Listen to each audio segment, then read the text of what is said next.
with regards to picture-in-picture type of effects, and this is called track motion. Now this is nothing to do with motion tracking. Motion tracking we'll have a look at if we get time with Hit Film. So you can do motion tracking through the integration of Sony Vegas with Hit Film. No, track motion is about animating how a track works. And a track is multiple clips, it's not a single clip. So if I pull this clip down here into my timeline and create a new clip, and I was to pull something else directly afterwards, whatever I do to the track motion will affect every single event inside the track. It's not just going to affect individual events as we've been doing with event pan crop. This is going to affect everything. Okay, now you can still do event pan crop and apply layer dimensionality, and you will see it going through.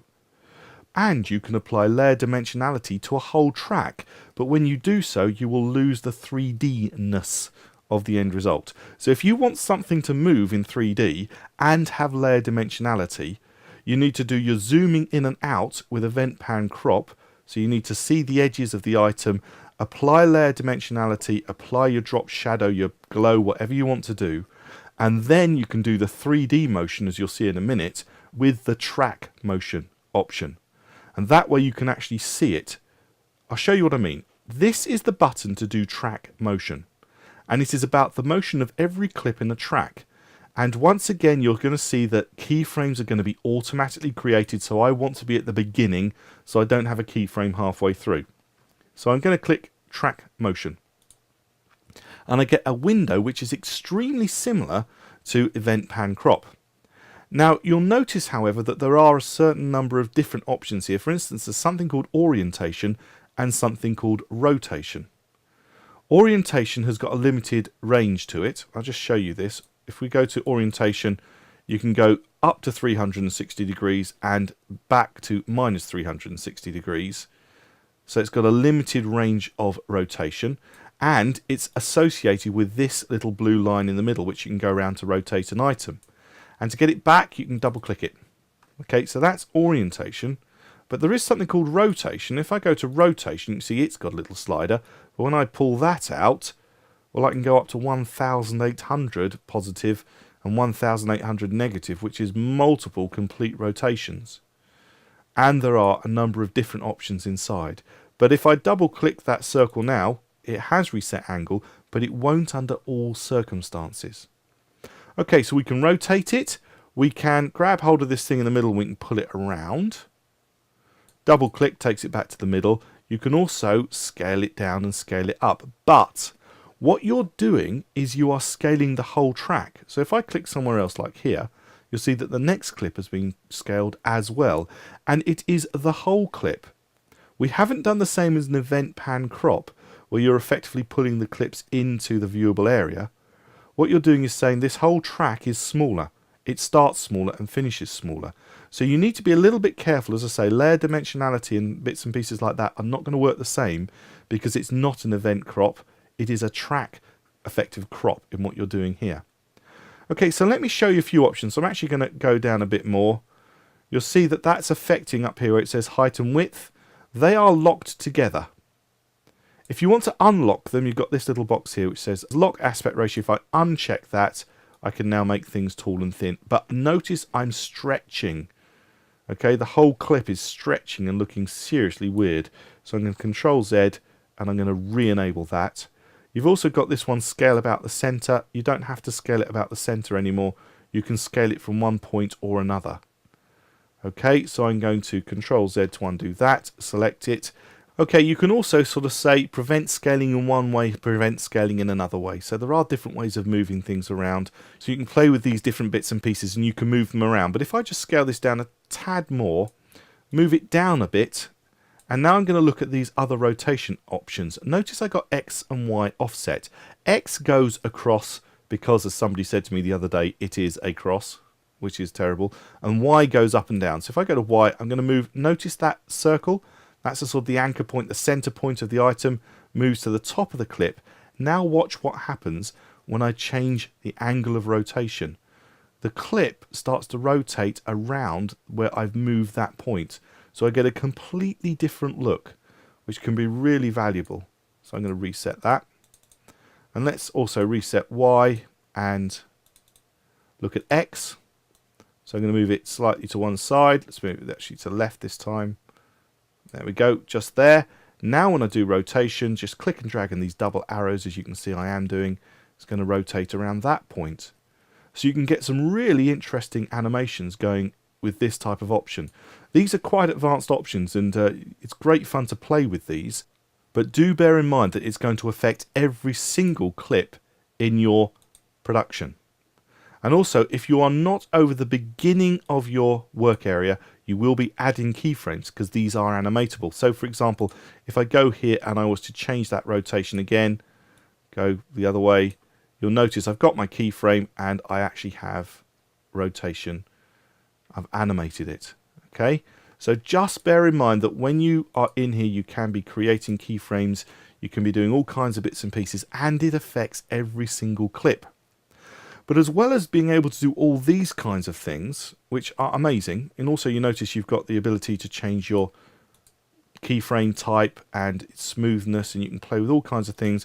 Workspace, you can zoom in and out, make things bigger or smaller, however you want to do it. You can play around with all kinds of things. These are amazing options. There's one even better option, I think, which is this one that says Source Alpha.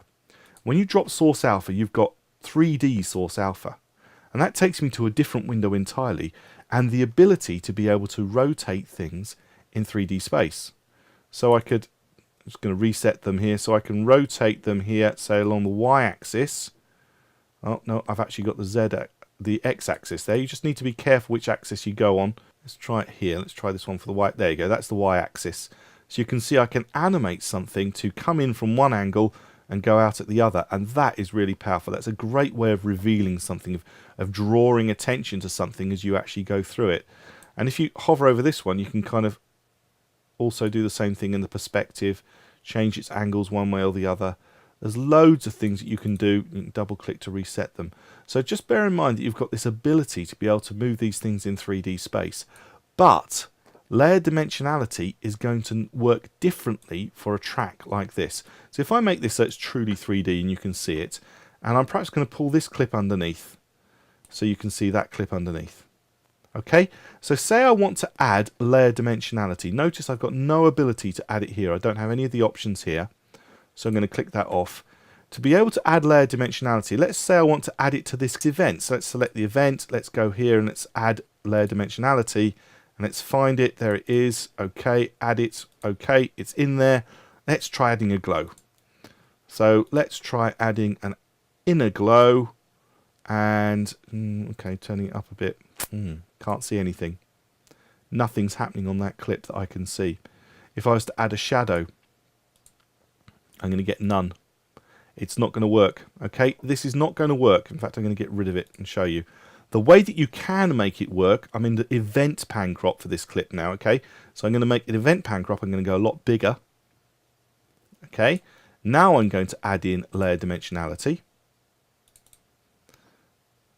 And now I'm going to add in my drop shadow. And you'll see that there is a drop shadow there.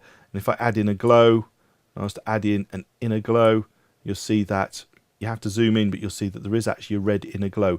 So as long as you are using event pan crop to see the image, maybe I can go in a little bit closer and you can see it a bit more. I'm seeing more of it, but bear in mind that the whole track has been changed. In fact, if I pull this across, you'll see it seems as if the viewable window is much smaller. That's because you've used the track motion to reduce the viewable area. So layer dimensionality is not going to work in quite the way you think it's going to work. So what I'm going to do is I'm going to reset this, take it back to its full size, and I'm going to get rid of layer dimensionality by just clicking this one, saying I don't want that effect anymore, and turn it off. That's the full size.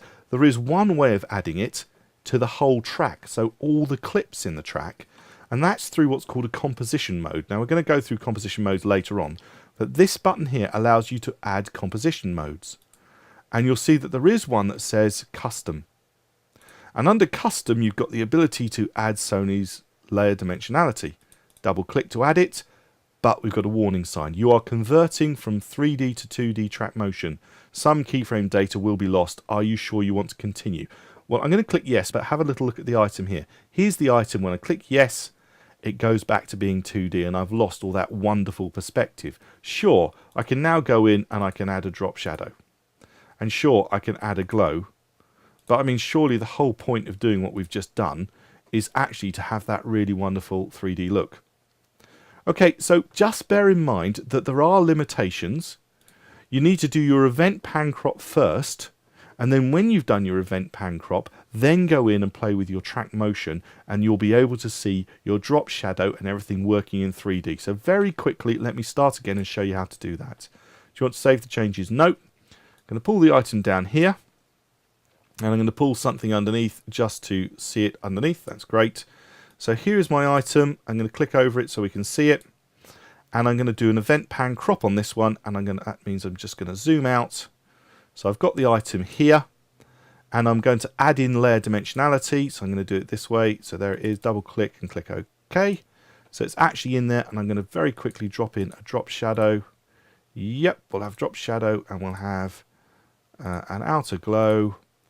And I think that's probably enough for you to be able to see. Just make it nice and obvious. There you go. Nice and obvious. There it is. Okay, so there is the item on that track.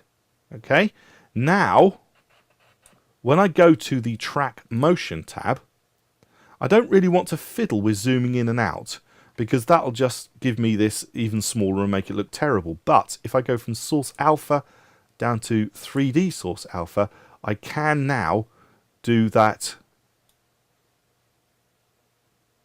3D motion, maintaining my drop shadow and my outer glow.